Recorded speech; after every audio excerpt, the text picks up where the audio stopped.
짐승론. 네. 이게 참 지금 이제 묘한 일이 벌어지고 있어요. 그게 이제 안희정이 문재인 지지자들한테 까이면 까일수록 안희정 지지율이 올라가는 현상이 나타나고 있는 거야. 그래가지고 지금 호남 쪽 여론은 문재인 지지자, 그러니까 문재인이 17, 안희정이 16, 그 다음에 뭐 안철수가 뭐 8, 뭐 이재명 8, 뭐 이런 식이라는 거야. 그러다 보니까 이제 안철수가 이제 문재인 지지자들한테 까이면 지지율이 올라간다라고 판단을 했나 봐. 그래가지고 이제 이 안철수가 짐승론을 펼쳤어요. 예. 그게 이제 자기가 대선 때 도와줬는데 안 도와줬다고 하는 게 짐승보다 못한 거다. 그러면서 얘기를 했단 말이야. 그런데 내가 볼 때는 그 짐승만도 못하다라는 그 안철수의 어법이 안철수스럽지 않고, 내가 볼 때는 그쪽 캠프에서 누군가 이제 저기 제안을 한 것 같아. 안철수 평소 어법이 그런 수준은 아니었어. 근데 이제 좀 막말을 필요로 한다라고 누가 제안을 했나 봐. 그래서 이제 내가 볼 때 이게 일종의 노이즈 마케팅인 것 같아요. 그래서 이제 문재인 지지자들한테 까이는 걸 목적으로 한 발언이다, 그건. 그래서 이런 발언의 배경은 뭐냐면, 이제 원래 안철수가 그린 구도는 나머지는 다 죽고 상관없고 문재인과 안철수 구조야. 문재인이 바라는 구도는. 그래서 문재인 대 안철수 구도로 가면서 호남 사람들이 문재인은 안 되니까 안철수다, 요렇게 가려는 계획을 작년부터 세워놨는데, 지금 이제 이게 안희정은 치고 올라가고 이 떨어진 자기 지지율이 올라가질 않잖아. 이제 안철수의 이 말은 정확히 문재인 대 안철수 구도를 만들려고, 안철수가 지난주에도 문 대 안 구도로 가면 자기 자신 있다 그랬어. 문재인 대 안철수 구도로 가면 자기가 자신 있다. 그 지난주에 그렇게 얘기를 했어요, 안철수가. 그런데도 이제 아무도 관심을 안 가진 거야. 그러니까 이번에는 노이즈 마케팅을 통해서라도 한번 눈에 띄어보자. 그래서 이제 문재인을 이제 그렇게 쌍욕을 해가지고 짐승만도 못하다라는 얘기를 해서 어떤 노이즈 마케팅을 하고 싶었던 것 같아. 근데 내가 볼 때는 그것도 관심을 못 끈 것 같아. 예. 방송에서 안철수의 말을 하루 종일 틀어줘요. 예. 연합뉴스 같은 경우 30분에 한 번씩 틀어줘.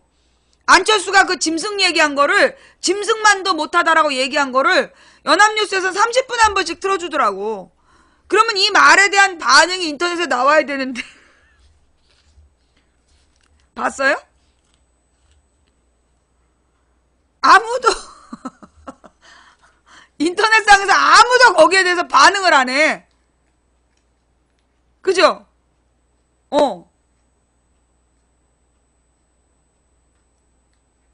놀랬어. 이게 진짜 얘가 이렇게 그러니까 그 말의 배경이 뭔지가 딱 보여갖고 내가 찾아봤단 말이야. 근데 짐승만도 못하다라고 얘기한 사람이 거의 없어. 짐승만도 못하다라는 말에 분노한 문재인 지지자가 거의 없어. 왜냐, 지금 문재인 지지자들은 안철수한테 관심이 없는 거야. 안철수한테 관심이 없고 오로지 안희정만 까는 거야. 그러면서 뭐 안희정이 안희정한테 실망했다. 근데 이제 그 실망했다는 근거는 없어. 근거는 없는데 어쨌거나 안희정을 지지했는데 실망했네, 뭐 이런 얘기만 쓰고 있고, 안철수가 막 짐승만도 못하다고 얘기했는데도 아무도 관심을 안 보이고 있더라. 예. 제가 잘못 본 거예요? 막 여러분 주변에서 그래, 문재인이 짐승만도 못해 이렇게 동조하거나, 아니면 안철수 너 왜 그랬어 막 이러거나, 별로 관심이 없죠. 그죠? 응.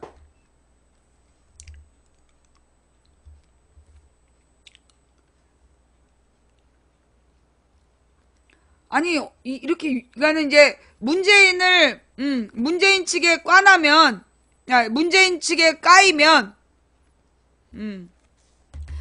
이렇게 지지율이 올라간다 이러면서 한번 해봤나봐. 그래서 이제 지금 안철수는 계속 문재인 안철수 양자구도로 가겠다라고 막 이렇게 하는 것 같은데, 이과의 문제인가? 그러니까 이제 길을 하나 정하면 그거밖에 모르나 봐. 그거는 이제 작년 총선 때 구도고, 작년 4월 달에는 그 구도를 비밀리에 추진할 수 있었는데, 지금은 국민들이 다 알아. 국민들이 다 알아가지고, 이게 좀 그래. 솔직하게 얘기해서 황교안보다도 까이잖아. 황교안보다도 까이는데, 자꾸 그러지 마. 우리 지더라도 좀 끝까지 품위는 있자 이거지. 좀 품위를 지켰으면 좋겠고, 그래요. 뭐, 짐승만도 못하다는 얘기를 그냥 연합뉴스에서 존나리, 반복적으로 틀어주길래, 이게 뭔가 큰 이슈가 됐나. 뭐, 아무도 반응을 안 해. 네. 안 됐다라는 생각이 들었고요. 그 다음에 구글 검색량. 이 구글 검색량 기사 봤어요? 이게 이제 구글에서 트럼프하고 힐러리를 검색한 다룬 글을 이제 빅데이터를 분석을 했을 때 트럼프가 훨씬 많았다는 거야, 힐러리보다. 그래서 그걸 분석한 사람들이 트럼프가 당선될 거라고 예측을 했대잖아. 근데 이 구글에서 이 언급되는 대통령 후보들에 대한 언급량을 분석한 내용이 있는데, 작년까지만 해도 구글 트래픽 양이 이재명이 굉장히 높았다는 거야. 문재인보다 이재명이 높았다. 내가 그걸 작년에 들었어. 예.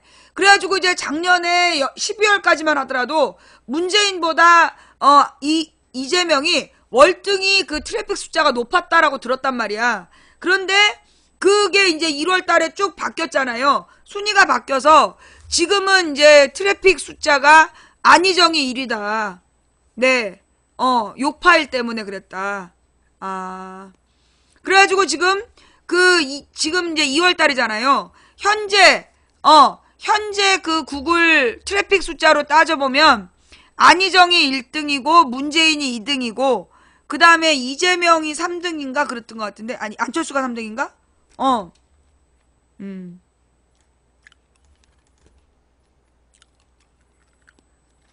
기사로 한번 봅시다.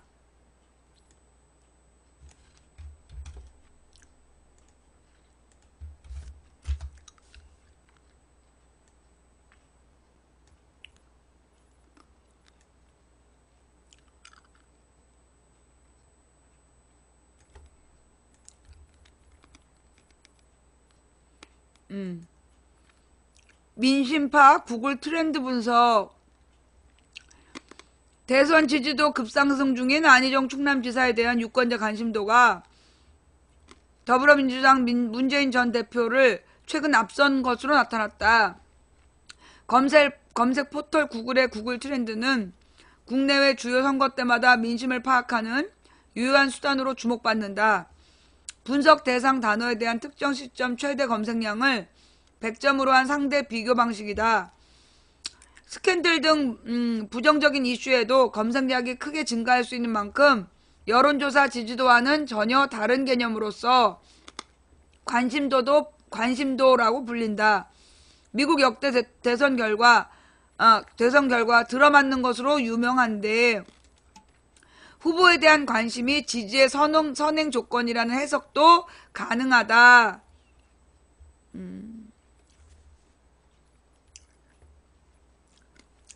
진한 게 문재인이고 이 흐린 게 안희정인데, 1월 20일에서 25일 사이에 이날이 이제 출마 선언한 날이죠. 예. 그 다음에 이제 2월 초에 이렇게 올라가고, 예. 야, 이렇게 쫙 나오네요. 이 같은 구글 트렌드로 최근 일주일간 주요 대선 주자에 대한 시간대별 관심도를 분석한 결과 최고 기록은 지난 9일 오후 9시 MBC에서 안희정 충남지사에 대한 대선 후보로 검증 프로그램이 반영되던 때였다.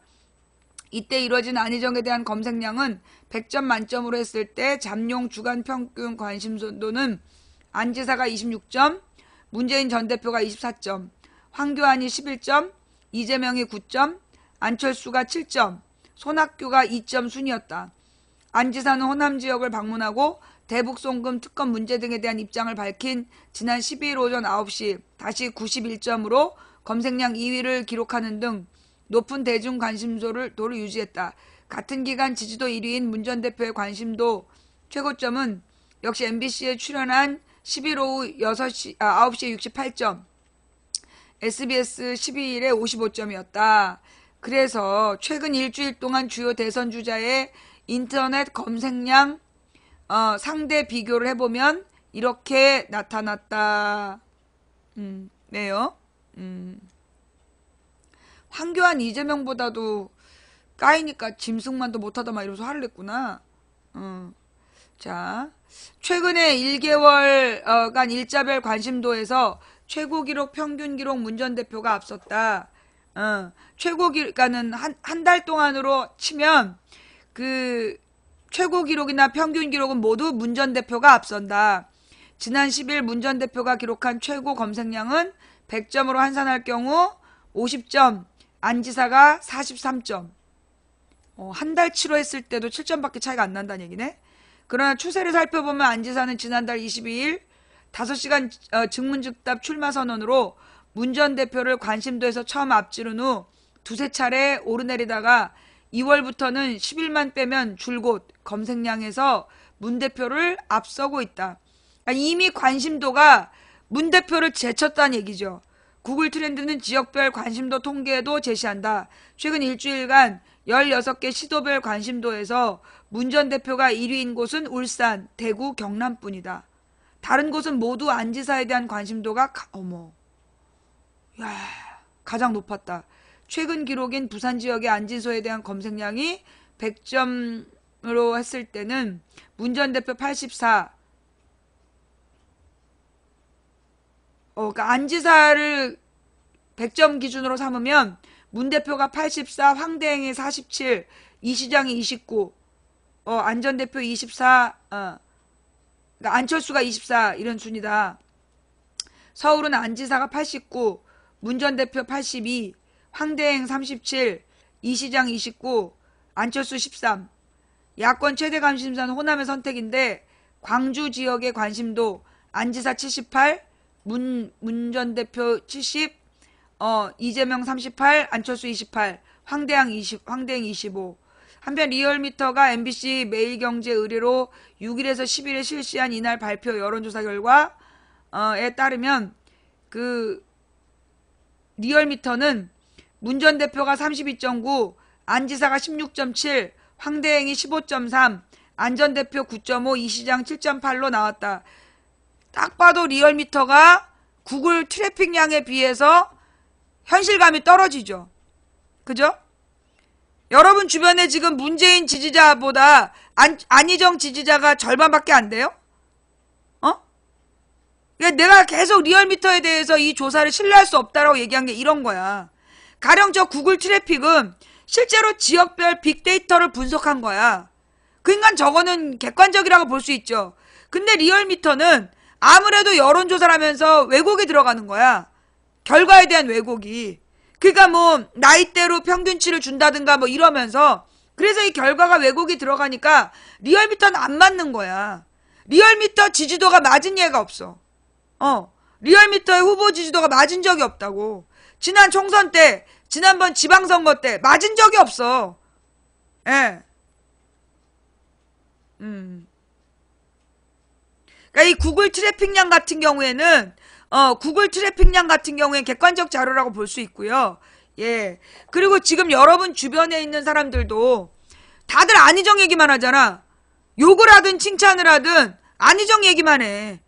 왜냐하면 이제 상대적으로 문재인 대표는 오래됐거든. 5년 동안 대선 후보였기 때문에 그 문재인에 대해서는 이미 알 만큼 다 알아. 그리고 이제 지금은 거의 대부분이 안희정에 대해서 한쪽은 지지해, 한쪽은 막 비난해, 어느 쪽은 논란을 해. 그러면서 모든 사람들의 트래픽이 솔직히 10명 중에 5명은 안희정 얘기야. 그죠? 어딜 가나 10명 중에 5명은 안희정 얘기를 하고 있어. 그게 안희정을 다 지지하는 게 아니라 안희정에 대한 관심이 그렇게 많다는 거야. 상대적으로 이재명이나 안철수나 별로 지지를 못 받고 있고, 황교안은 새누리당을 지지했던, 그러니까 한마디로 이명박근혜 당의 심리적인 저지선만 지금 황교안에 대한 관심을 갖고 있는데, 현재 그 사람들의 지지율이 한 15%밖에 안 나와. 다 모여봤자 15%. 근데 이제 지금 황교안이 15%를 다 갖는 것도 아닌 것 같아. 유승민이 한 2, 3% 빼가기 때문에 지금 이 황교안이 받는 지지율은 다 합쳐봤자 한 10%? 그쪽 지지자들도 난 다 못 모으고 있다고 봐. 그러니까 지금 안희정이 관심도가 1위이고, 그래서 너도 나도 지금 검증을 하는 것 같아. 그래서 지금 이제 안희정이 과거에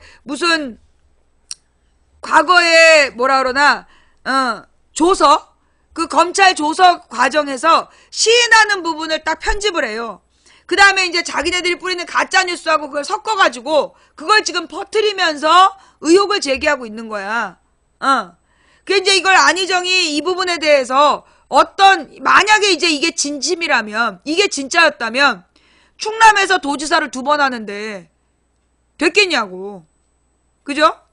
지금 이제 안희정이 무슨 정치 자금을 그렇게 이용했다. 그런 주장이, 이게 지금 처음 나왔겠냐고. 지금 충청도에서 2번이나 그게 돌았던 얘기인데, 그게 별로 유권자들한테 영향을 못 미친 거야. 안 믿는 거죠. 예. 그러니까 그걸 지금 엄청 뿌려댄다는 것 자체가 웃기는 건 뭐냐?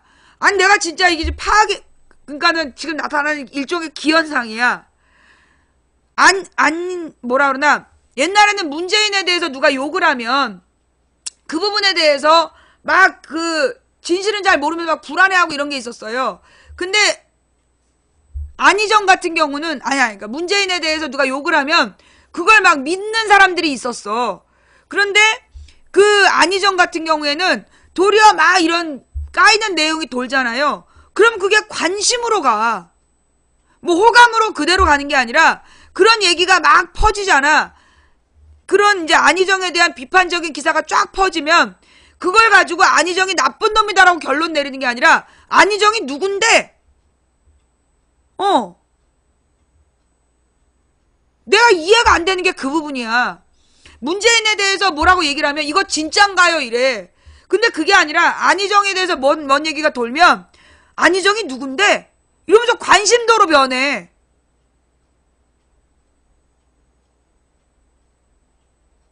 그치? 나는 이런 현상은 또 처음 봤어요. 예. 이상하게 안희정은 건드릴수록 역풍이 불어. 그러니까 안희정은 건드릴수록 지지율이 올라가는데 내가 궁금한 건 그 돈을 받았다는 얘기가 확실히 아닌 건 맞는 거야?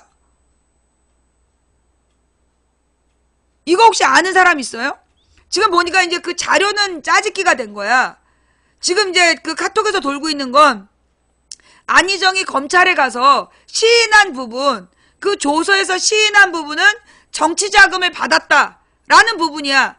그런데 그 정치 자금을 받았다라고 시인하는 그 조서를 이게 안희정이 개인적으로 돈을 착복했다라는 정체불명의 기사하고 섞어서 안희정이 시인한 것처럼 뿌리고 있는데 그 자료만 봐서는 내가 이건 사실이 아닌 것 같아.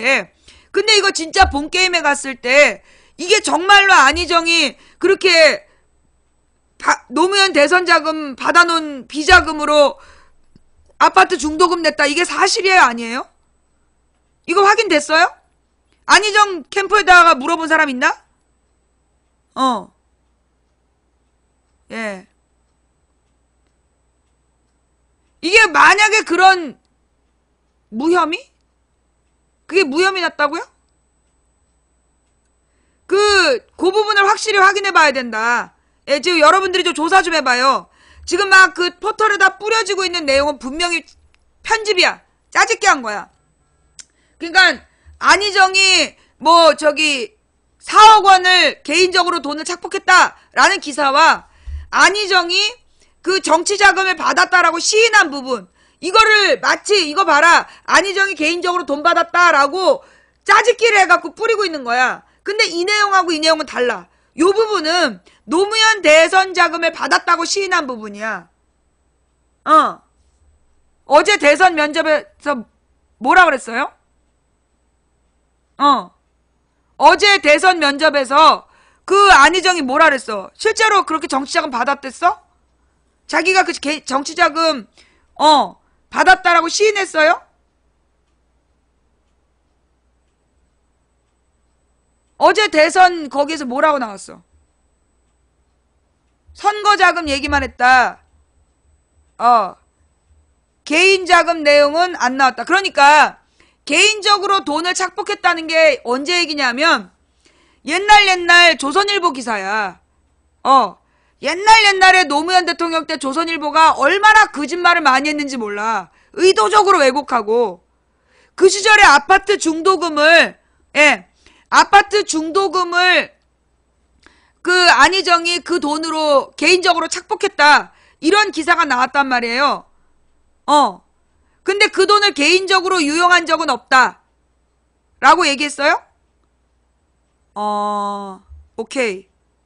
예. 그니까, 요 안희정이 돈을 개인적으로 착복했다는 건 옛날 그 그러니까 노무현 대통령 때 조선일보가 거짓말하던 시절 기사야.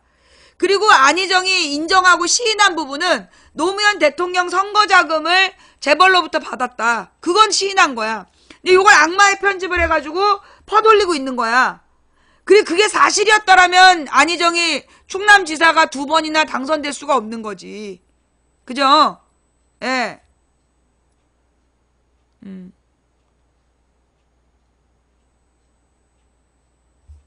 그 안희정 죄형 목록을 보면 정치 자금에 대한 사유만으로, 그러니까 정치 자금으로만 조사받은 거죠. 그러니까 그 돈을 개인이 착복했다라는 건 한마디로 그 당시 조선일보의 그 허위 기사, 미확인 사실을 지금 이제 편집해갖고 뻗돌리고 있는 거죠. 확실한 거죠. 예, 이게 만약에 본선 게임에서 이걸로 또 조선일보가 지랄 연병을 할 가능성이 있기 때문에. 그죠? 개인 뇌물은 없었다. 오케이, 알겠습니다. 자, 좌우지간. 내가 늘 얘기하지만 그 사람 개인으로 보면 문재인이 인품은 참 괜찮은 사람이야. 진중하고 중량감 있고 안정감 있고. 근데 그 뭐라 하나, 문재인에게는 치명적인 그 뭐라 그러나 짐덩어리가 붙어 있고, 이 문재인이 대통령이 되면 얘네들이 권력을 잡아서 이게 문제가 될 거라는 어떤 견제 심리, 이게 작용하는 게 이 문재인의 가장 안타까운 부분이고, 안희정 같은 경우에는 그런 짐덩어리는 없어. 그래서 어떤 그런 걱정은 없어요. 그리고 이제 선거 캠프가 꾸려지면 틀림없이 또 문재인 캠프하고 정당 캠프하고 싸움박질 할 거야. 서로 물러나라 어째라 해서 잡음이 들리겠지. 안희정은 캠프가 없기 때문에 선거 본게임에 들어가면 그런 세력 다툼을 할 조직이 없다는 거야. 그게 장점이면 장점이야.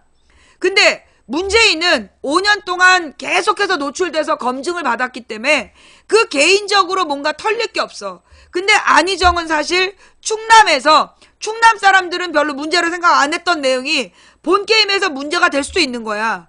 그래서 안희정은 아직 모른다라는 거. 그게 가장 큰 단점이야. 안희정에게는 뭔가 숨겨진 비밀이 있는 거 아닌가.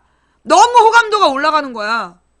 나는 원래 그러잖아. 너무 올라가면 수상하다.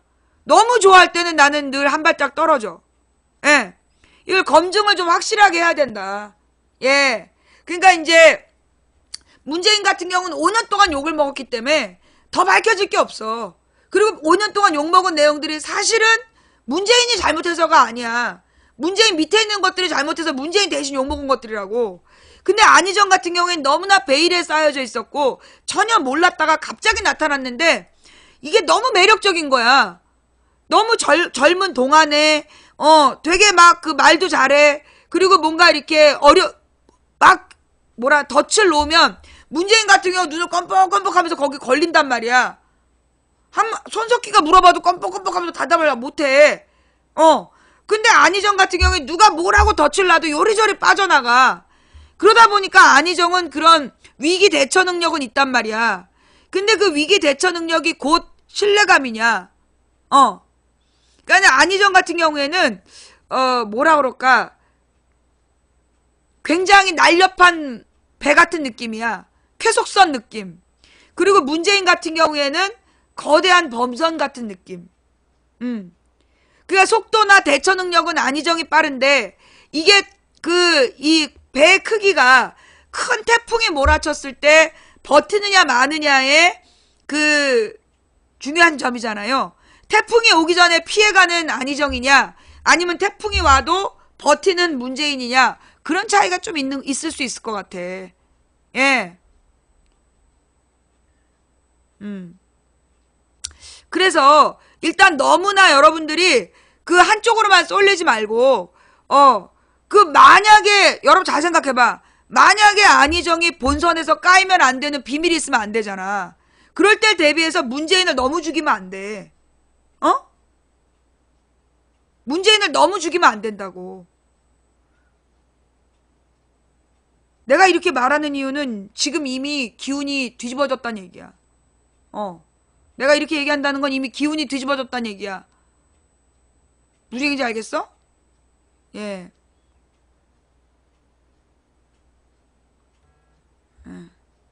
하여간 지금 이제 문제는 뭐냐? 하나의 걱정은 지금 상황으로 보면 문재인이나 안희정이나 누구나 괜찮은데 자, 만약에 탄핵이 기각된다면 박근혜가 돌아온다면 그리고 국회가 박근혜랑 또 싸워야 되는 상황이 온다면 그런 비상사태가 연말까지 가게 된다면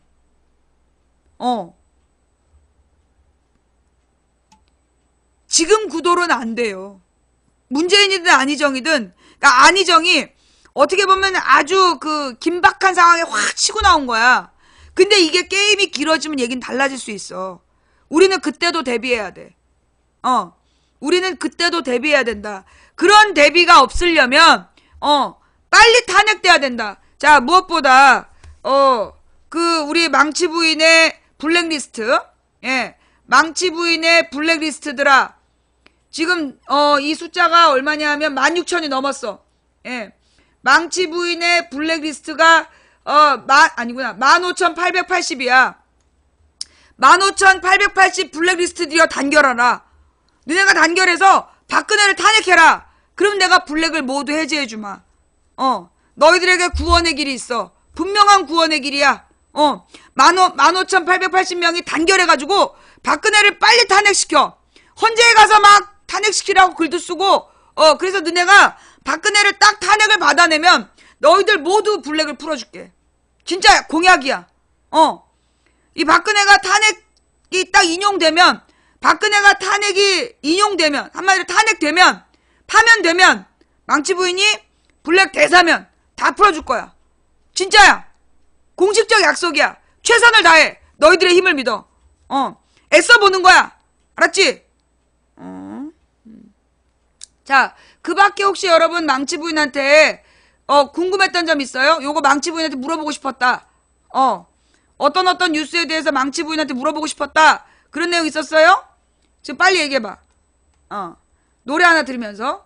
예. 노래 하나 듣는 동안 여러분들이 망치 부인한테 꼭 물어보고 싶었던 질문이 있으면 이렇게 괜찮아. 노래 한 곡 꽤 길어. 이 노래 듣는 동안에 망치 부인한테 한번 물어보고 싶은 거.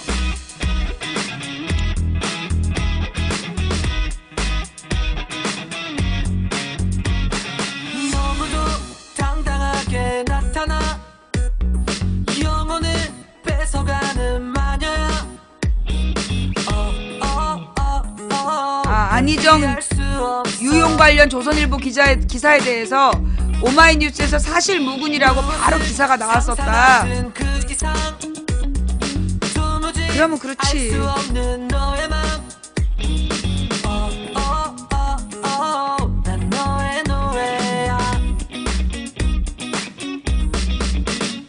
조금씩 네 맘을 알 것 같은데 움츠려든 가슴이 펴지질 않네.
여러분께서 듣고 계신 노래는 예.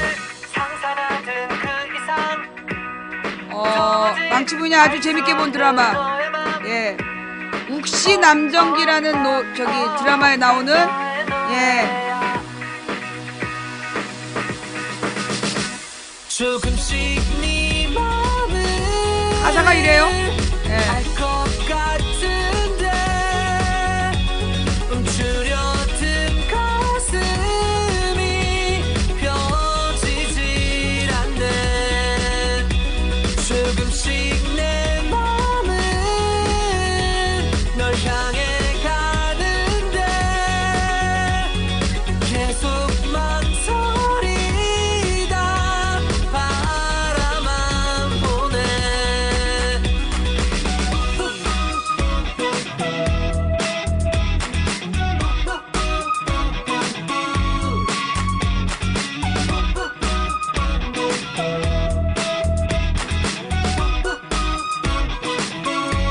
탄핵 인용이 안 됐을 때 어떻게 대처해야 될까요?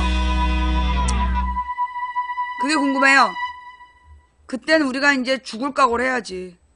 탄핵 인용이 안 되면 지금으로선 답이 없어요. 현재로선 답이 없습니다. 예. 무조건 탄핵 인용시켜야 돼요. 그 다음엔 답이 없어.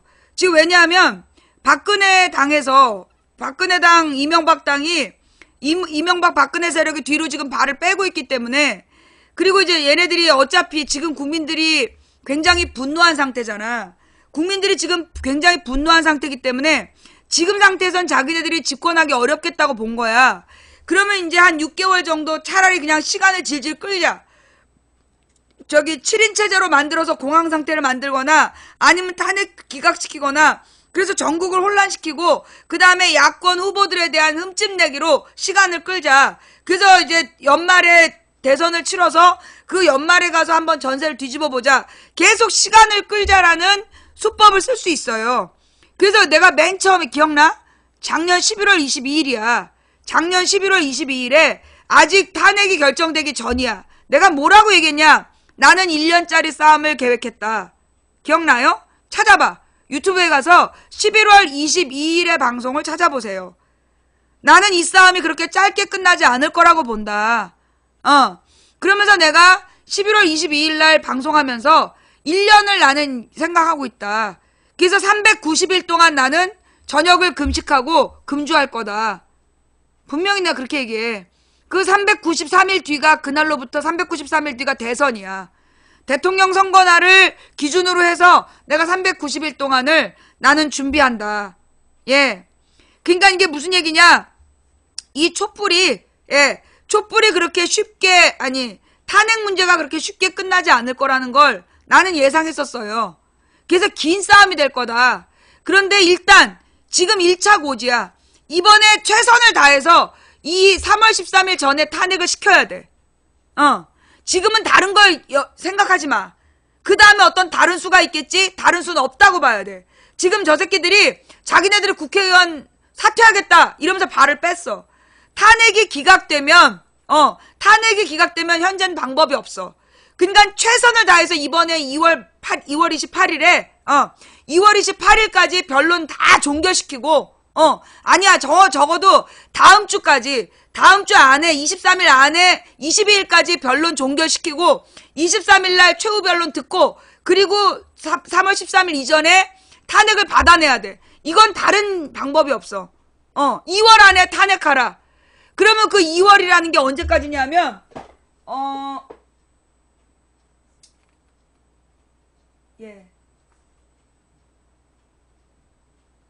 지금 음력 2월 1일이 26일이야. 음력으로 따지면 2월 1일이 26일부터가 음력 2월이야. 근데 우리는 일단 최대한 양력 2월 안에 변론 끝내야 되는 거고 그리고 3월 초가 넘어가기 전에 이거는 탄핵 시켜야 되는 거야. 3월 13일 넘어가면 탄핵 못 하는 거예요. 3월 13일 넘어가면 이건 탄핵을 못 하는 거야. 그러니까 우리는 다른 걸 보지 마. 중요한 건 3월 13일 이전에 탄핵을 받아내려면 모든 헌재의 변론을 22일에 끝내야 되는 거야. 현재까지 잡혀있는 게 22일이기 때문에 박근혜가 헌재 출석하고 싶으면 22일 전에 나와라. 박근혜가 헌재 나오고 싶으면 22일 전에 나오든가, 아니면 오지 말든가. 그래서 이건 더 이상 시간 끌기를 받아들이면 안 되고요. 무조건 최후 변론을 23일까지 듣고 끝내야 된다. 23일 안에 다 끝내야 돼. 그래야 3월 초에 그 탄핵을 받아내는 거야. 우리가 이번에 탄핵 못 받아내면 우리 중 반은 죽는다고 봐야 돼. 가만두겠냐고.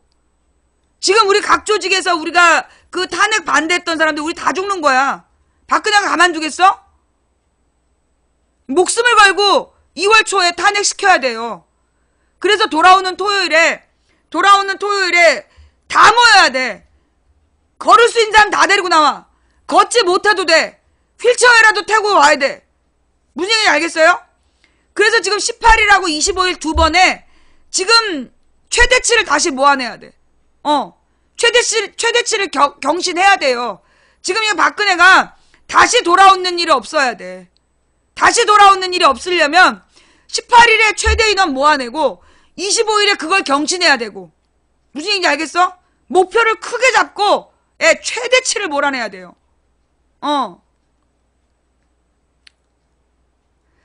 장제원이 특검법이 가능하다 그랬는데 지금 그 국회 선진화법에 뭐가 있냐면 교섭단체, 국회에 교섭단체가 있어. 교섭단체들이 합의해야 법안을 올릴 수가 있다는 거야. 그 다음에 그러면은 누가 의장이 직권상정을 해야 되는데 거기다가 이제 법사위원회가 김진태가 그런데 법사위 간상가 김진태가 이래가지고 얘네가 지금 특검법 연장을 계속 방해하고 있다는 거야. 예. 그래서 지금 특검법 연장이 안 될 수 있기 때문에 무조건 28일까지 변론을 종결시켜야 돼. 그리고 중요한 건 특검도 연장해야 되고. 황교안이가 이번에 특검 연장을 동의 안 하면 너도 구속시킬 줄 알아라. 이 황교안을 탄핵해야 돼. 황교안을 탄핵해서 어떤 공직도 못 맡게 해야 돼요. 황교안한테 국민의 저주를 걸어가지고 다시는 국민 세금 1원도 못 받게 해야 돼. 황교안이 이번에 특검 수사에 동의 안 하면 얘는 특검 수사 연장에 동의 안 하면 황교안은 국민 세금 1원도 못 받게 해야 돼. 그리고 그 다음에 이제 특검법 개정으로 우리가 이제 방향을 바꾸는 거야. 황교안 여기서 죽이고 그리고 특검법 연장으로 가야 되는 거야. 무슨 얘기인지 알겠지? 예. 일단은 자 우리의 목표는 첫째 뭐요? 2월 22일까지 변론을 종결하라. 헌법재판소에 변론이라는 게 뭐냐면 이제 재판의 과정이 이렇게 돼요. 이제 기소가 되면 재판부가 구성이 돼. 그 다음에 이제 검사하고 변호사 아니면 이건 이제 양측 대리인 약간 이제 그 국회 측하고 박근혜 측에서 둘이 이제 어떤 걸 증거로 할지를 정하는 게 첫 번째 변론 준비기일이야. 그래서 이제 어떤 부분을 가지고 우리가 심리를 한다. 그게 이제 변론이야. 심리, 깊이 들여다본다. 논란으로 이제, 법적으로 따져보는 기간이 심리 또는 변론. 그래서 지금 변론 기일이 지금, 1월 초부터 시작해서 2월 22일까지 십몇 차를 이제 재판을 하는 거야. 그 재판 결과 이제 최후 변론을 듣고 그 판사들 이제 헌법재판소에서 전원회의를 해가지고 탄핵소추안을 인용할지 기각할지를 정하는 거야. 그 과정인데 한마디로 그 모든 법적으로 논쟁하는 기간을 2월 22일로 끝내라. 2월 22일 투투투로 끝내고 23일에 양측의 최후 변론을 얘기해라. 그리고 나서 그걸 바탕으로 해서 헌재가 결정문을 쓰는 거야. 인용 결정인지 탄핵 결정인지. 그러니까 여러분들이 지금부터 해야 될 게 지금부터 탄핵 결정이 될 때까지 헌재 게시판에 여러분이 얼마나 탄핵을 원하는지를 분명히 밝혀줘야 된다고. 예. 지금 장제원은 내가 어저께도 얘기했지만 장제원이 지난 주말에 모든 대변인직에서 그만뒀어. 그 이유가 뭐냐면 장제원 아들이 무슨 예능 프로에 나왔는데 그걸 막 띄운 거야. 막 띄워갖고 검색어를 만들었어. 그리고 그 다음날 걔가 무슨 성매매했다. 성매매한 애들 친구다. 이러면서 터트렸는데 그 내용이 얘 모든 SNS를 다 누군가 들여다보고 있었다는 거야. 잘 들어요. 그 이제까지 그 왜 정몽준 아들 문제라든가 보면 SNS를 전부 다 털었어. 저쪽 애들이. 근데 그 SNS 우리가 누가 누구 자식인지 어떻게 알아? 그죠? 근데 누구 자식인지를 우리는 모르지만 국정원은 알겠죠? 그래서 그 SNS들을 다 검색하고 갖고 있는 거야. 그러니까 이제 그 SNS에서 놀고 있는 내용들을 얘네들이 전부 다 스킵해놨다가 중요할 때 터트리는 거야. 중요할 때 터트려가지고 사회적인 논란을 삼는 거지. 그래서 장제원이 뭘 추진했냐 하면 황교안이 특검 연장을 수용하지 않으면 특검법 개정안을 하겠다. 개정안에 바른당이 찬성하겠다. 그 운동을 했단 말이야. 그러니까 장제원 아들의 비리를 터뜨려갖고 장제원의 입을 막았어. 난 국정원 공작이라고 봐. 예, 국정원의 공작이라고 봐. 지금 그런 상태야. 쟤네들은 지금도 계속 어떻게든지 이제 이 말도 안 되는 상황으로 쟤네는 나라의 국익이고 뭐 상관이 없다니까? 국익이고 뭐 상관없이 오로지 지네 밥그릇, 자기네 권력만 잡는 게 목적이야. 그래서 국정 파탄이고 나발이고 외교적으로 개판이 되고 상관없어. 지네 밥그릇만 지키면 돼. 그런 놈들을 우리가 끌어낼 수 있는 마지막 기회라고 생각하고 2월 안에 변론 종결, 그리고 이 2월 달 안에 탄핵해라. 탄핵이 답이다. 이거를 막 해야 돼. 3월 13일 넘어가면 끝이야. 3월 13일 넘어가면 탄핵 안 된다고 봐야 돼. 알겠죠? 예. 무조건 2월 안에 탄핵하라고 강요를 해서 3월 초 안에 받아내야 돼. 그리고 4월 말에 투표하면 돼. 예. 황교안 특검 수사 연장 요청에 응하라. 지금 이제 바른당에서 지금 이제 막 요구를 하고 있어요. 그래서 우린 첫 번째는 헌재에서 변론을 2월 안에 종결해라. 2월 22일 이후로 어떤 변론도 연장하지 마라. 헌재 심리를 연장하지 마라. 2월 22일이 마지노선이야. 여기서 더 연장하면 헌재를 해산하겠다. 이걸로 가야 돼. 그 다음에 두 번째로 황교안이 이번에 특검 연장을 수용하지 않으면 너는 국민세금 10원도 못 받는다. 국민세금 10원도 못 받을 줄 알아. 너 탄핵시키고 어떤 공직에도 못 나오게 할 거야. 우리 국민들이. 그렇게 해서 황교안을 압박해야 돼. 두 번째. 그 다음에 세 번째로 만약에 황교안이 연장을 안 하면 특검법을 개정해야 돼. 그러면 특검법을 개정할 때 과거의 새누리당 지금 이제 종북자유당이 나타나가지고 해보겠다는 거 아니야. 얘네들이 만약에 특검법 연장에 반대하면 내년에 있는 지방선거에서 너네 당은 국물도 없다. 그 다음에 돌아오는 국회의원 선거 2년만 기다리면 국회의원 선거야. 3년 기다리면이죠. 내년에 일단 1차 복수, 그 다음 2020년에 국회의원 선거에서 복수. 그래서 아주 그냥 씨를 말려버리겠다. 국민의 투표로 심판해버리겠다. 그런 국민들의 분노를 모아가야 되는 거야. 할 수 있겠어요? 할 수 있겠어요? 너무 어려운 얘기죠? 그죠? 너무 어려운 얘기죠? 이건 할 수 있냐, 없냐를 따질 수 없는 문제야. 이건 해야 될 문제예요. 우리가 이길 수 있겠어요? 이길 수 있느냐라고 물을 문제가 아니라 반드시 이겨야만 돼. 반드시 이겨야만 돼. 그래서 2월 안에 탄핵하고 특검 기간 연장하고, 그게 우리의 일단 1차 목표야. 최선을 다해야 돼. 무슨 얘기인지 알겠죠? 이 두 가지를 간절히 소망해야 돼요. 왜요? 목표가 뭔데요? 박근혜가 너한테 뭔 잘못을 했다고? 잘못했어.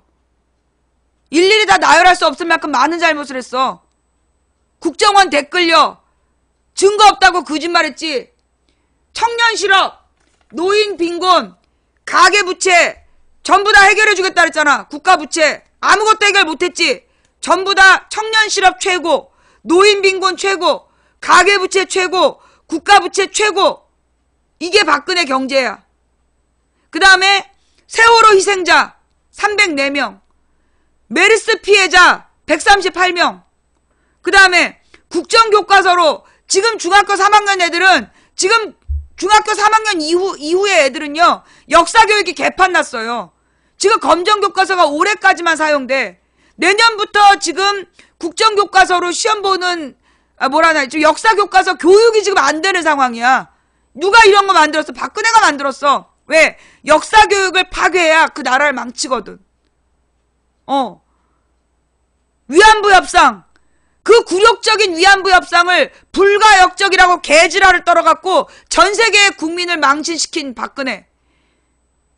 그 다음에 사드 배치 약속을 해주면서 중국 외교 망치고, 그로 인해서 지금 중국인을 대상으로 해서 장사하던 모든 사람들이 지금 당하고 있는 거 아니야? 그리고요, 지금 인터넷상에 떠돌고 있는 중국 무슨 허물벗은 중국 관광객, 그거 제주공항 맞아요? 그거 제주공항이 맞아요?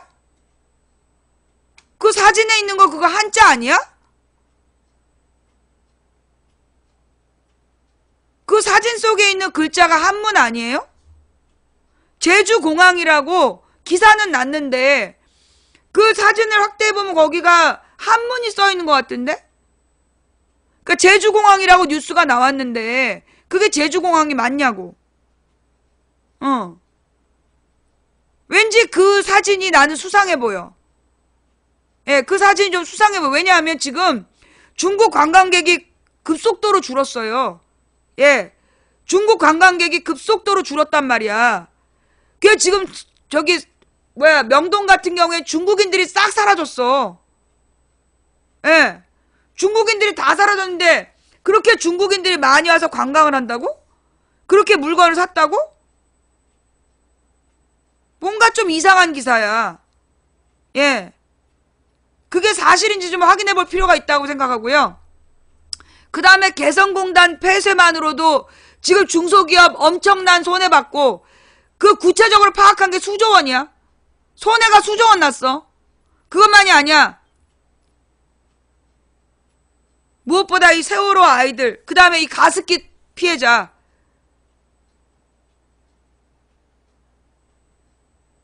지금 박근혜의 죄목을요 일일이 적어놔도요 너무 많아가지고 박근혜의 죄목이 너무 많아서 이거를 일일이 다 다루려면 며칠 밤을 새야 돼.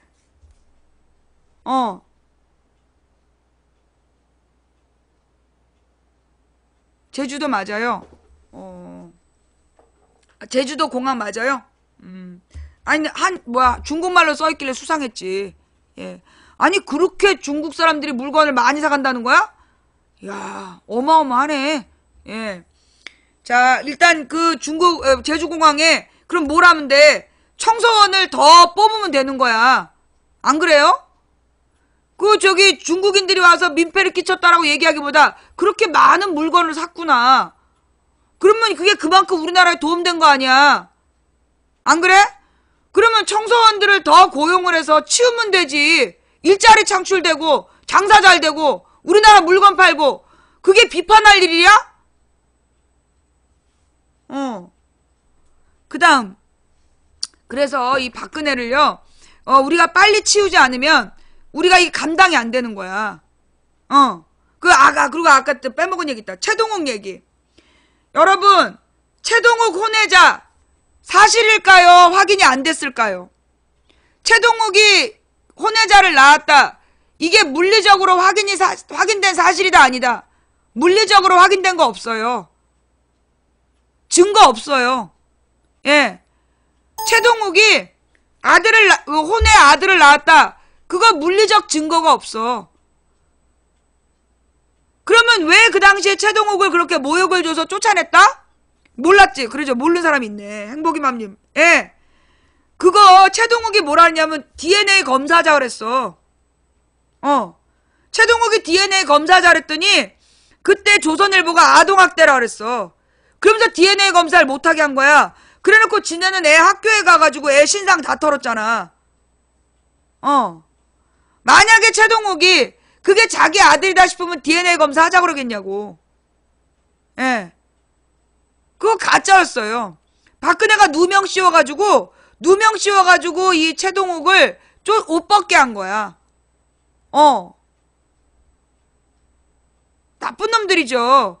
그래놓고 최동욱의 내연녀 집에 가정부라 그러면서 무슨 종편에 나와서 인터뷰를 했어? 자, 최동욱 내연녀의 가정부가 인터뷰한 내용이 뭐냐? 자기가 침실에서 사진을 봤다. 최동욱과 내연녀와 아이가 잠옷을 입고 찍은 사진을 침실에 걸어놨다. 잠옷 입고 찍은 사진 침실에 걸어놔 본 사람 손 들어봐봐. 그렇게 완벽해서 단 한 건의 건수도 잡히지 않을 만큼 그 완벽한 최동욱이가 잠옷을 입고 가족 사진을 찍어가지고 침실에 걸어놨다. 그걸 믿는 사람은 도대체 어떤 심정일까? 내가 지지난주였으면 그 인터뷰는 뭔가요? 라고 물어봤을 때 에라이 등신아 이러고 욕기 나갔을 거야. 그러나 나는 이제 이해해. 그런 인터뷰를 믿을 수밖에 없었던 너의 그 절박한 상황을 내가 이해해. 그 머리로 살아오면서 얼마나 힘들었겠어. 그지? 인생 사는 게 힘들지. 상상을 해봐. 너 같으면 잠옷 입고 가족 사진 찍겠니? 그걸 일하는 가정부가 들락거리는 집에다 걸어놨겠니? 그걸 종편에 나와서 얘기하는데 그걸 믿는 사람이 등신이지.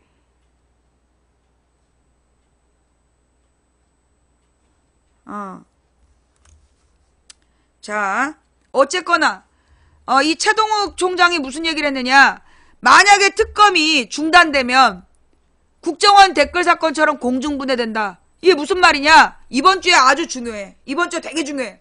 내가 16일 날 세월호 특집 방송하고요. 돌아오는 18일 날 내가 이제 촛불 집회 갔다가 그날 밤 그것이 알고 싶다에 국정원 여직원 댓글 사건을 다뤄요. 아니, 국정원 여직원이 아니라 국정원 댓글 사건. 좌익교수 사건을 다루는데 어떻게 다룰지 잘 모르겠어. 내가 그것이 알고 싶다 TV에다가 계속 주장한 내용은 뭐냐면, 지금 국정원에 아직 다른 좌익 교수들이 있다. 지금 처벌받은 남자 좌익 교수는 단 한 명이고, 이거는 좌익 교수라는 게 밝혀진 게 김하영이라는 여자가 좌익 교수로 글을 썼기 때문이다. 근데 그 여자는 여전히 국정원에서 일하고 있다. 국정원에 아직 좌익 교수들이 있다. 예.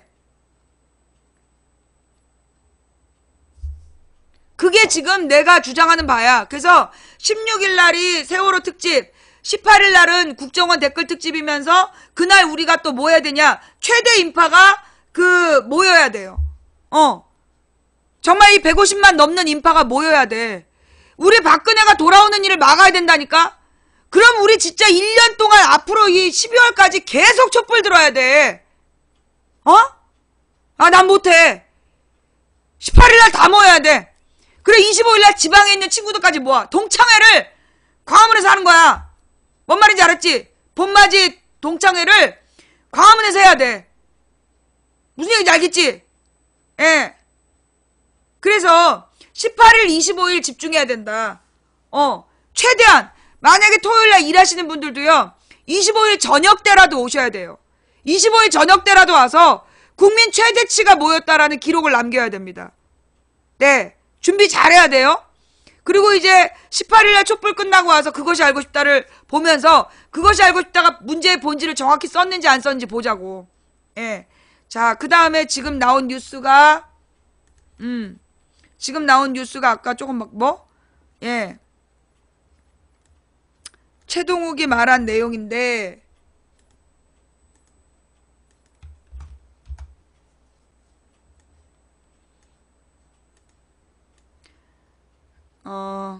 특검 수사 연장이 이재용 구속 삼성도 득이다. 왜? 예. 왜 이런 말 했을까요? 무슨 뜻이지? 최동욱 전 검찰총장이 14일에 박영수 특별검사팀의 수사력에 대해 짧은 기간 놀라울 만한 수사 성과를 올렸다면서 높이 평가했다. 이에 황교안 대통령 권한대행 국무총리가 특검 수사 기간을 연장해줘야 한다고 밝혔다. 그 이유에 대해서도 자세히 설명했다. 또한 박명수 특검팀에서 수사팀장으로 활약하고 있는 윤석열 검사에 대한 예리한 칼잡이, 문무를 겸비한 훌륭한 검투사라고 극찬했다. 이거 누가 얘기한 거랑 비슷하지 않아요? 비슷한 얘기를 누군가에게 들었는데. 아울러 특검 수사를 보면서 현재의 검찰 후배들은 상당히 부끄럽고 참담한 심정일 것이라면서 정의로운 검사들에 의해 자기 손에 쥐어진 칼로 자신의 팔다리를 베어서라도 국민의 검찰로 다시 태어나기를 바랄 뿐이라고 당부했다. 이날 TBS 김어준의 뉴스공장에 출연해서다. 김어준 진행자는 스튜디오에 모시려고 삼고초려에 드디어 모셨다. 박근혜 정부와 국정원 댓글 수사를 하다가 부딪히셨죠. 그러니까 청와대 말을 안 들은 거죠. 수사 의지를 너무 강력하게 보이다가 처참하게 잘린 분인데 최근에 박근혜 최순실 게이트를 보면서 어떤 느낌이 드는지 한마디 해달라라고 요구했다. 최동욱 전 검찰총장은 최근 최순실 국정농단 사태 이전에 검찰 돌아가는 걸 보면서 우라가 치밀 때도 있고 많은 걱정이 되기도 했었다. 그런데 박영수 특검이 가동되고 특검이 본격 수사를 나서는 걸 보면서 국민 여러분들께서도 마찬가지겠지만 특검이 잘하는 모습에 많은 위로도 되고 또 경우에 따라서 안타까울 때도 있다라고 말했다. 특검 연장 이유에 대해서 최동욱 검찰총장은 일단 현재까지는 수사 진행 상황을 보면 제 생각에도 약 30% 못한 게 아닌가 생각한다. 30%도 제대로 수사를 못했다. 그는 특검법의 수사 대상 중에 1호 청와대 문건 유출 사건, 6호 정유라의 이화여대 불법 입학, 7호 정유라 승마훈련 지원, 8호 불법적인 인사조치 의혹, 14호 김영재 성형외과 의혹 사건, 이 5가지 하고 또 마지막 15호의 수사 과정에서 인지한 블랙리스트 사건, 김기춘 비서실장과 조윤선 구속, 1년의 수사 과정은 짧은 기간 동안 놀랄 만한 수사 과정을 올렸다라고 수사 성과를 올렸다라고 높이 평가했다.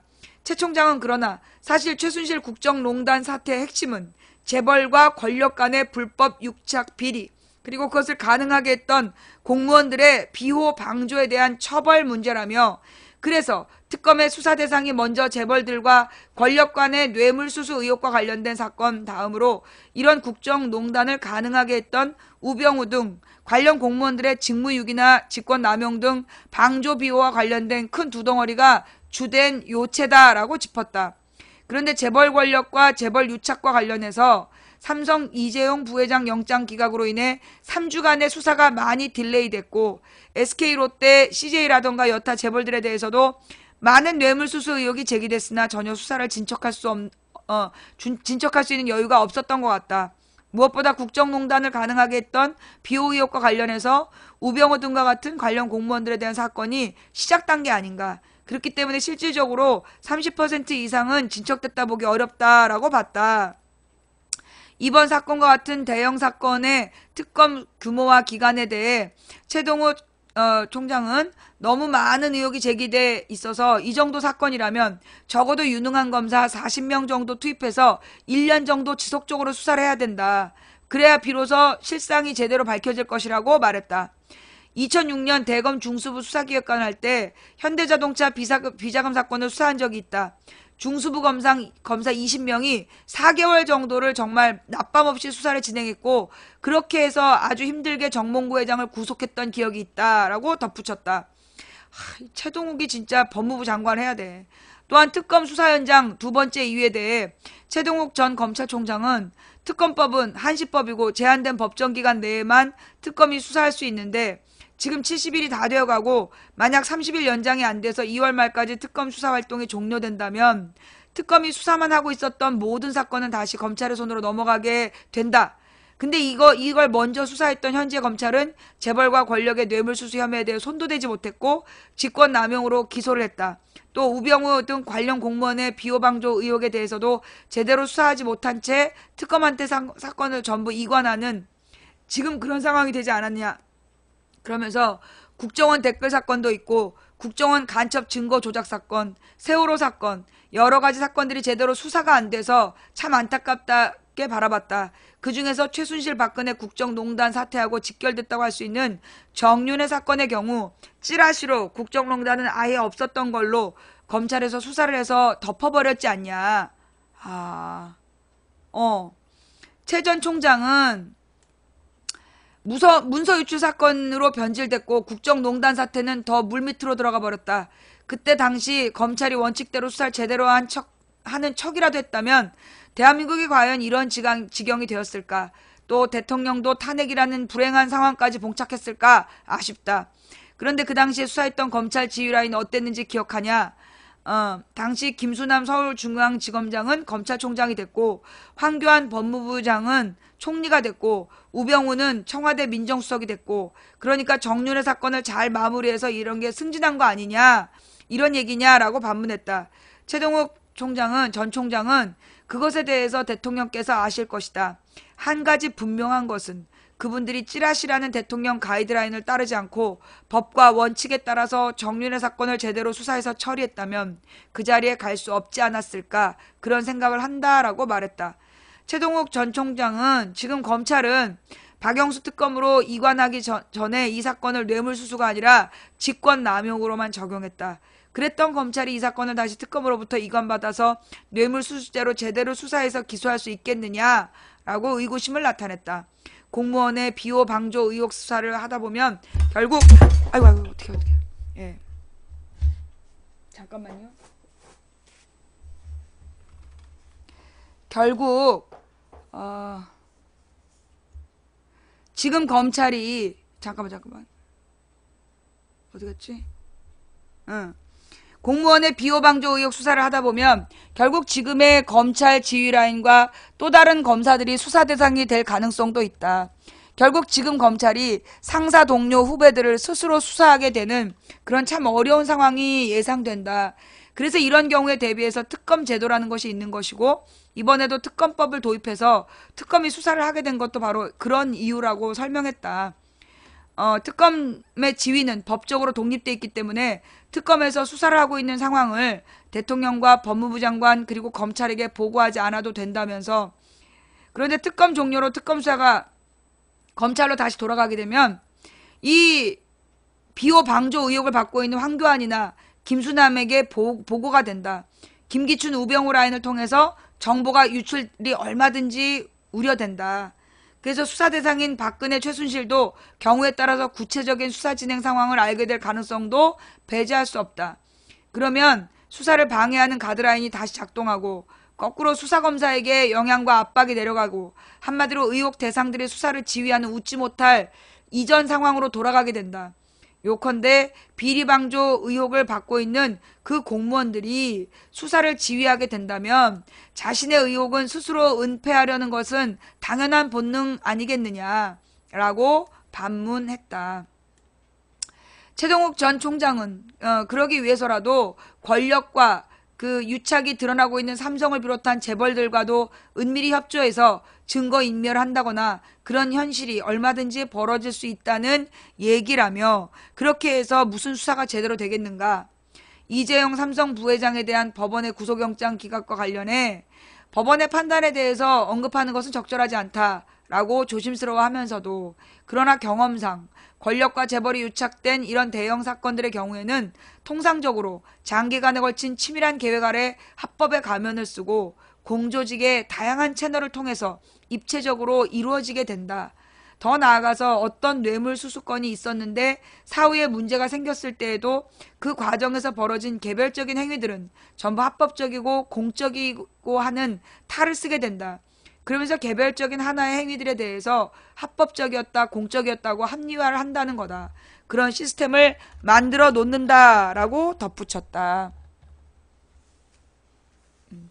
그는 외형적인 문제를 다 만들어 놓고 시작하기 때문에 그런 사건을 일상적으로 우리 주변에서 일어나는 소소한 단술 뇌물 사건의 관점으로 바라보면 실체에 부합되는 제대로 된 법적 평가나 처벌이 결코 가능하지 않다. 불가능하다. 말이 좀 어렵죠? 예. 그러면서 이런 대형 사건의 경우 가장 문제가 되는 건 대가성과 청탁 유무에 대한 판단, 이런 것을 판단할 때 일련의 과정 전체 한 덩어리로 바라보는 포괄적인 관점에서 이루어져야 된다. 그래야 비로소 그 실체에 근접한 판단이 가능하게 되고, 그렇기 때문에 바로 도입된 것이 포괄적 뇌물수수죄고 여러 차례 우리 대법원 판례로 확립된 입장이기도 하다라고 설명했다. 기사가 너무 기네. 뭐야, 너무 길어. 이거 어디 거야? 예. 아씨, 힘들어 죽겠네, 씨. 예. 아니, 그냥 그 했던 말을 그대로 다 그냥 녹취록을 썼나봐. 아이고, 힘들어, 씨.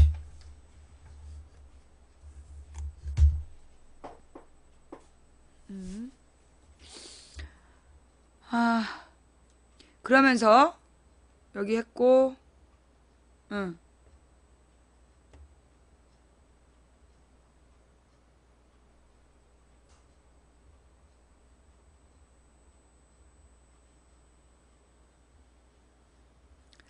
자, 이재용 부회장에 대한 구속영장 재청구에 대해서 뭐라고 얘기를 했냐면, 최근 금감원 공정위에 대한 압수수색도 있었는데 그런 과정에서 많은 물적 증거를 추가로 확보했을 거다. 아, 금감원 이게 이재용을 노린 거였구나. 그래서 금감원이나 그 다음에 공정위를, 그러니까 그 공정거래위원회에 대한 압수수색도 있었는데 여기서 많은 증거가 입수됐을 것이다. 그리고 만약 이번에 특검이 이재용에 대해서 영장을 재청구한다면 관련 소명 자료에 대해서도 그 지난번에 소명했던 자료에 대해서 충분히 보완이 되는 거야, 검찰 쪽에서. 그래서 범죄 혐의 소명에 자신이 있지 않겠냐, 이런 걸 의미한다고 본다. 지금 이제 내일쯤 그 구속영장을 재청구하겠다는 거잖아, 특검이. 그러니까 이제 이재용의 범죄 소명 자료, 이걸 지난번에 한번 받았고, 그래서 이 공정위하고 금감원을 압수수색한 자료로 보완을 해서 그래서 영장을 좀 더 잘 썼지 않겠냐, 이런 얘기죠. 그래서 이번에도 재벌 총수 구속하면 국가경제 악영향이 있다라면서 구속하지 말라는 얘기가 나올 텐데, 직접 재벌 총수를 구속해본 경험이 있는 분으로서 어떻게 생각하냐, 그러자 현대자동차 정몽구 회장을 중수부에서 직접 구속한 적이 있고 최태원, 김승현 등을 구속할 때 지휘 라인에 있었다. 재벌 총수를 구속할 때마다 일간지에 전면 광고가 나간다. 그러면 거기서 국가 경제 얘기가 항상 나오고, 총수가 구속되면 기업 가치가 하락해서 회사는 물론이고 국가 경제가 어려워진다, 뭐 이런 식의 기사와 광고가 횡행한다. 진짜 그랬네. 진짜 그랬네. 예. 최 전 총장은 지난 경험인데 구속된 이후 현대자동차든 SK든 한화그룹이든 기업 가치가 허락하거나 대외 신인도가 추락해서 국가 경제가 더 어려워졌습니까? 결과적으로 오히려 해당 기업의 투명성이나 신뢰도를 높이는 데 기여했다라고 보는 쪽이 일반적이다. 한마디로 그렇게 구속됐다 나오면 회사가 더 컸어, 진짜. 그러고 보니까 SK, 한화, 뭐 현대자동차 전부 더 부자 됐잖아. 만약에 이번에 삼성이 삼성 이재용에 대해서 제대로 원칙적으로 수사돼서 처리가 이루어지면 여러 가지 좋은 순기능도 있다. 우선 이재용의 혼자만의 생각으로 이번 일이 벌어졌겠냐? 그럴 리가 없다. 무수한 법률가 전문가들이 오랜 연구와 기획, 조직적인 로비가 있었기 때문에 가능했을 거다. 그런데 이재용 부회장이 원칙대로 구속되면 다시는 이런 식의 발상이나 시도는 엄두도 못 내는 상황이 될 거다. 그래서 조언했던 사람들도 다 잘려나갈 거고, 오히려 삼성 경영진 내부에서는 앞으로 총수를 보호하기 위해서라도 좀 더 합법적이고 윤리적인, 그러네. 예, 그러네. 좀 더 합법적이고 윤리적인 방향으로 나아가야 되겠다라고 하지 않겠냐.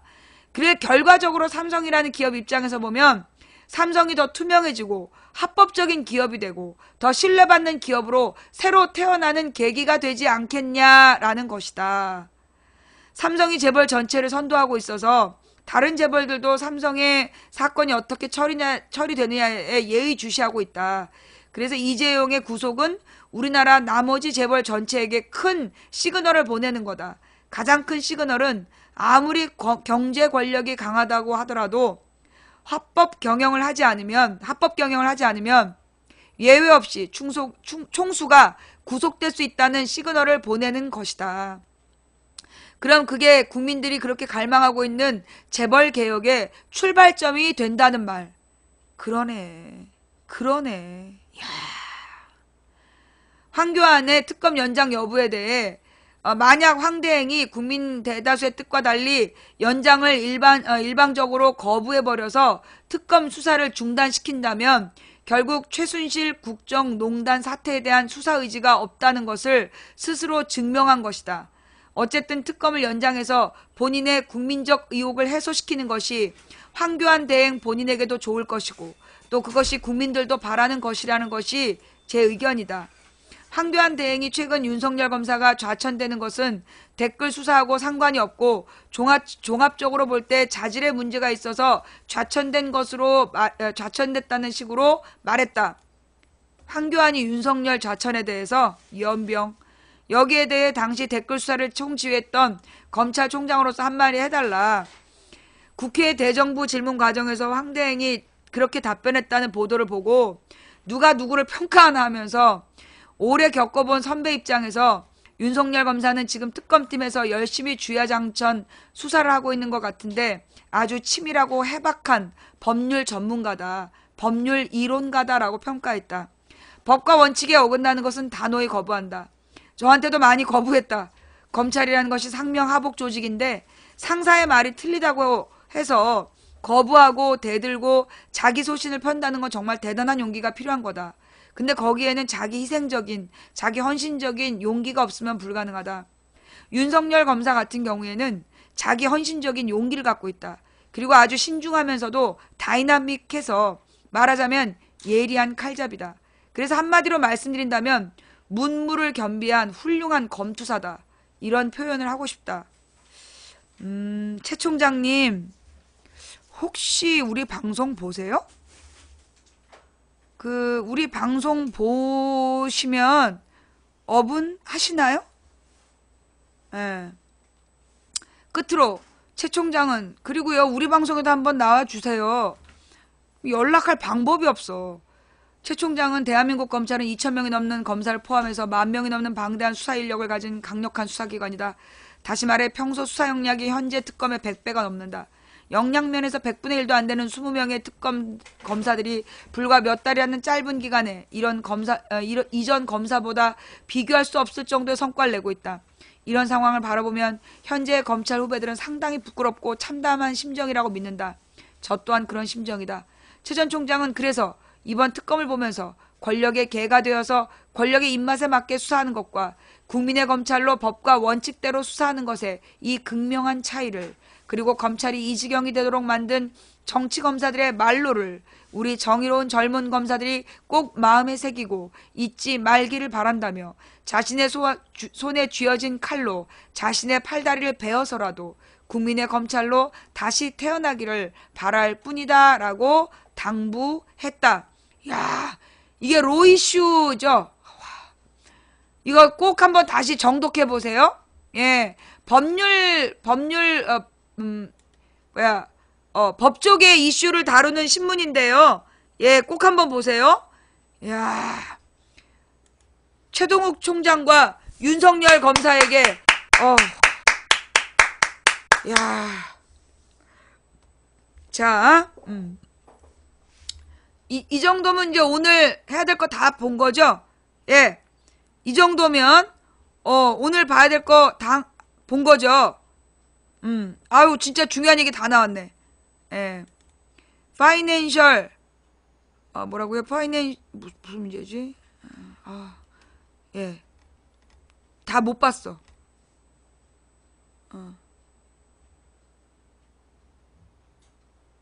태극기를 보수단체에서 사용하는데 왜 방관만 하고 있나요?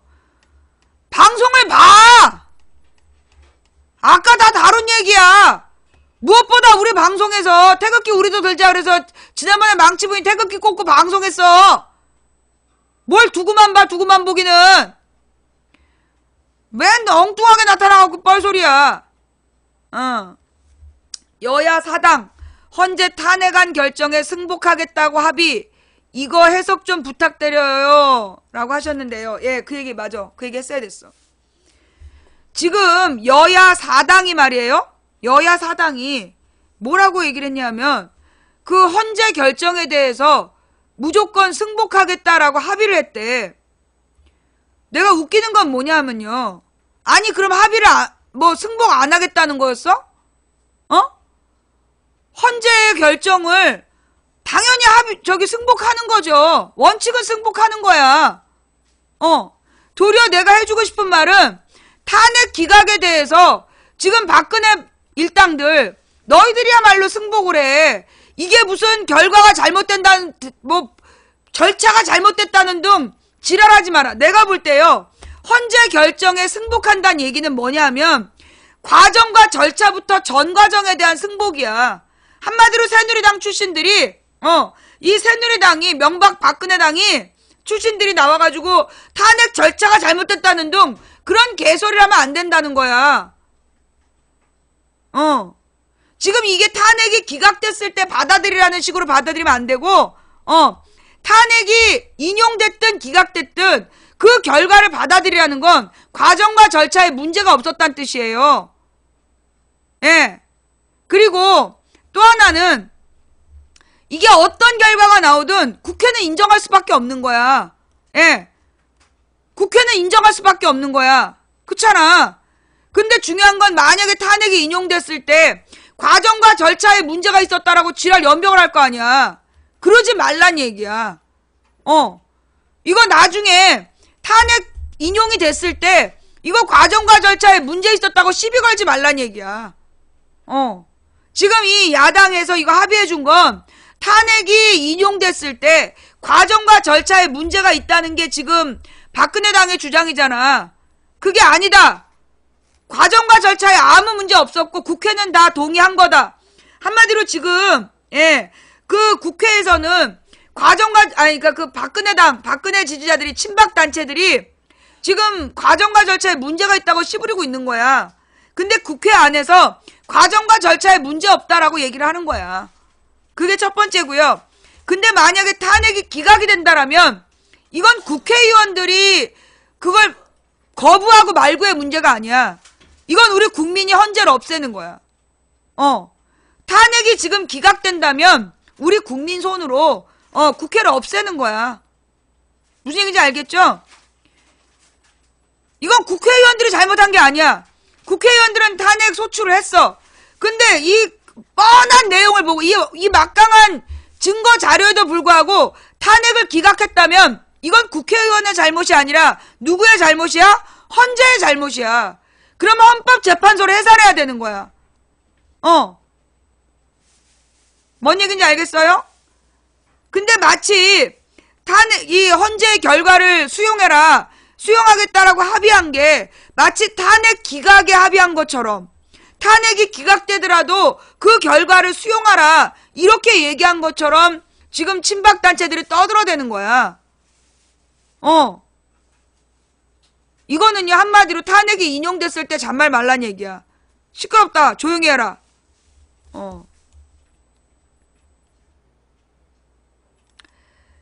자, 아까 태극기를 왜 안 드나요 했던 사람들이 두 번째 질문. 이동훈 뉴스가 나오고 점점 보수단체 우사성향 뉴스들이 많이 나오는데 어떻게 보시는지요? 그니까 조선일보만 보지 말고 망치보인 방송을 봐. 아까 다 다뤘어. 이동욱이 누군지. 이동욱이 누군지 다시 읽어줘? 방송을 다 보고 질문을 해. 자, 분명히 얘기합니다. 방송을 다 안 보고 질문하는 소리를 하면 이거는 시간 끄는 거야. 우리 앞집 강아지도 안 하는 짓이야. 맞아. 항공구원 깡 저것도 있었어. 아우 진짜. 방송 다 보고 질문해. 또 되돌이표도 아니고. 우리 딸이 엄마가 그저 욱시남정기에 나오는 김상모 같대. 망상모 같대. 이런. 예. 자 여러분 지금요 지금 쟤네들이 언론에서 노리는 건 뭐냐면 문재인 지지자와 안희정 지지자를 싸움을 붙여가지고 야권 지지자를 분열시키는 거야. 야권 지지자들을 분열시켜서 어떻게든지 이제 대선에서 비집고 들어갈 틈을 만들려는 거예요. 예. 제가 뭐라 그랬어요?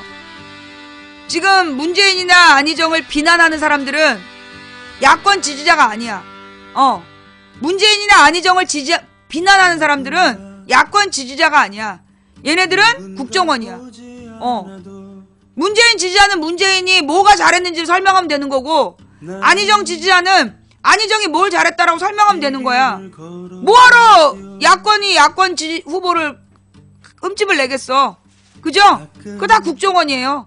국정원이 지금 다른 댓글 안 달고 전부 다 이거 펜딱지 달고 양쪽 후보 진영에 숨어 들어가가지고 마치 안희정 지지자인 척하면서 문재인 까고 문재인 지지자인 척하면서 안희정 까는 거야.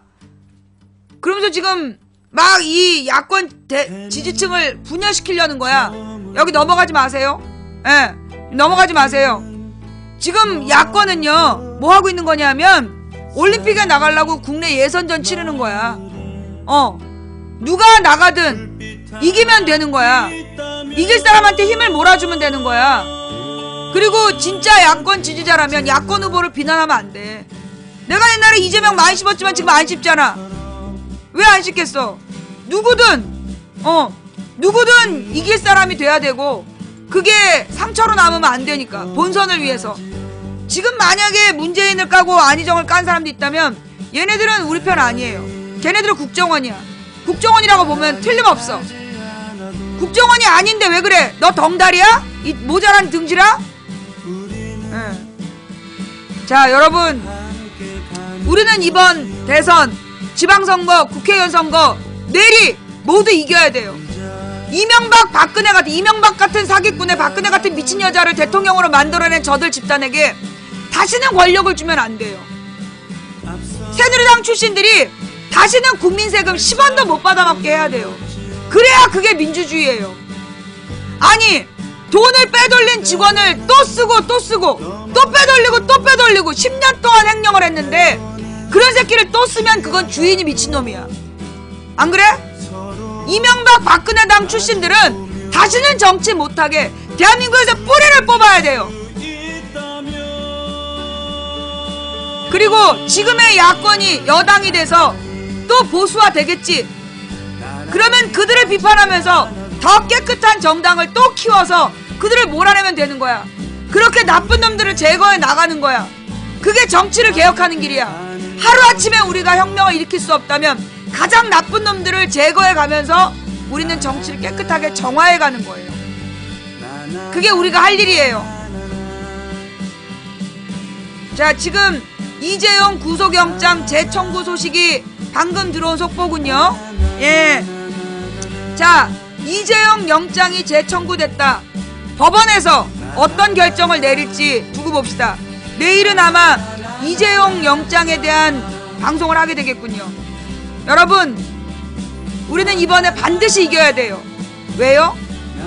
다시는 우리가 세월호 희생자들처럼 내 아이나 내가 죽거나 내 아이나 내가 유가족이 되지 않기 위해서 세월호의 진상을 밝혀내고 미수습자를 수습해서 그 가족의 품으로 돌려줄 때까지 우리는 반드시 이 사건을 물고 늘어져야 돼. 저는 진심으로 반성하고 있어요. 이전에 천안함이나 이전에 무슨 삼풍백화점이나 그 대구 지하철 화재나 내가 끝까지 물고 늘어졌다면, 근데 그 시절에는 내가 끝까지 물고 늘어질 힘이 없었어. 지금도 없지만 그래도 지금은 우리 국민들이 세월호 사건 이후에 많이 깨어있잖아. 깨어난 국민이 우리의 힘이에요. 우리 이번에 이 세월호 문제를 끝까지 물고 늘어져서 진상을 규명해내야 다시는 이런 사건이 일어나지 않습니다. 그죠? 세월호 사건, 메르스 사건, 가습기 피해자 사건, 다시는 이런 일로 우리의 가족을, 우리의 지인들을 잃지 않도록 우리는 하나로 뭉쳐야 돼요. 중지동천, 무리가 모여 뜻을 모으면 하늘을 움직일 수 있다. 된다고 믿느냐? 된다고 믿든 안 된다고 믿든 당신의 믿음대로 된다. 한 사람이 꾸는 꿈은 꿈일 뿐이지만 백인이 꾸고 만인이 꾸면 현실이 된다. 이기기 어려운 싸움에서 지지 않는 단 하나의 방법은 싸움을 끝내지 않는 것이다. 우리가 가는 길은 갈만한 길이라서 가는 게 아니라 가야 할 길이라서 가는 거다. 누군가 포기해서 오늘 우리의 절망이 싹텄다면, 오늘 우리가 포기하지 않으면 내일은 우리 손으로 희망의 역사를 쓸 수 있다. 그 믿음으로 가자. 이길 수 있냐고 묻지 마라. 우리는 이겨야만 한다. 살려고 하는 자 죽을 것이요 목숨을 걸고 싸우는 자가 이길 것이다. 그게 우리가 가는 길입니다. 오늘 함께 해주신 모든 시청자 여러분께 진심으로 감사드립니다. 매니저님들 수고하셨고, 녹음 녹화 떠서 팟캐스트하고 유튜브에 뿌려주시는 5분, 허가받은 5분께 진심으로 감사를 드리고, 후원해주신 한 분 한 분께 일일이 이름 못 불러드려서 죄송하다는 말씀 드리고, 이름 안 불러줘서 후원하기 싫으면 안 하셔도 되고, 그럼에도 불구하고 후원해주신 분들 덕분에 오늘도 당당히 방송할 수 있었습니다. 그리고 업해주신 4,800분, 지금 1,몇백 명이 업을 안 하고 도망갔어. 자, 오늘 밤 흉악한 일을 당할지어다. 예, 깜빡했어요. 빨리 하세요. 더 늦기 전에. 네, 그리고 후원 못해서 미안해하지 마세요. 처음부터 끝까지 방송을 지켜주신 여러분이 진정한 후원자입니다. 자, 오늘 함께 해주신 모든 분들께 감사를 드리면서, 자, 2시간은 인트로예요. 예, 지금부터 제 방송 틀어드릴게요. 다음 방송 때까지, 예, 건강하게 계시고, 내일 낮 2시에 돌아올게요. 내일 낮 2시. 지금 목 상태가 좀 안 좋은데, 하긴 뭐 16일날 내가 얘기하는 게 아니라 세월호 분들 얘기를 들을 거니까, 예, 내일 낮 2시에 돌아올게요. 지금까지 도봉구 창동산 불량조 망치부인이었습니다.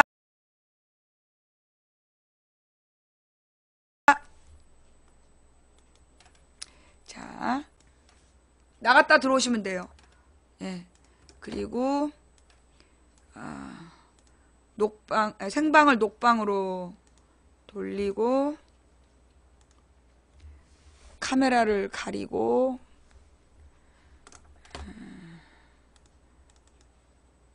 자, 이제 제 방송 틀어드립니다. 어서오세요, 어서오세요. 서울 도봉구 창동 사는 불량주부 망치부인이 운영하고 있는 생방송 시사스타방에 오신 것을 환영합니다. 반갑습니다. 감사합니다. 어서오세요. 예. 어서오세요, 어서오세요. 업. 오늘 이발을 했어요. 아니야, 이발 아니야. 이발이야, 이씨! 머리를 깎았어요. 예. 요즘에 이렇게 막 머리숱이, 머리가 이렇게 막 너무 부해가지고, 예, 자고 일어나면 막, 파인애플 그거 같아. 도저히 안 되겠다 싶어가지고, 예, 머리를 깎았어요.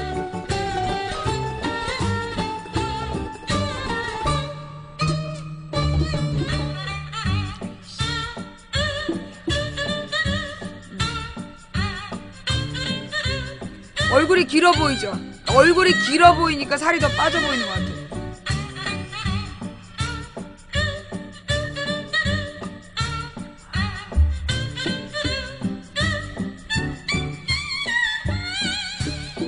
우리 시청자들이 보내주신 홍삼을 먹어서 그런지 머리카락에, 우리 동생 그러는 거야, 머리카락에 힘이 바짝 들어갔다고.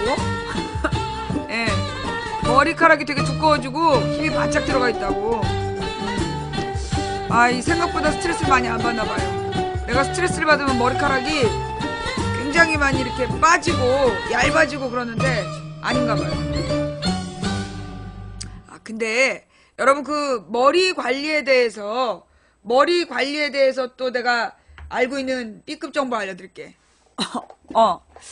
B급 정보가 뭐냐면, 여러분들 그 머리 감을 때요. 머리 감을 때 머리숱이 많이 빠지는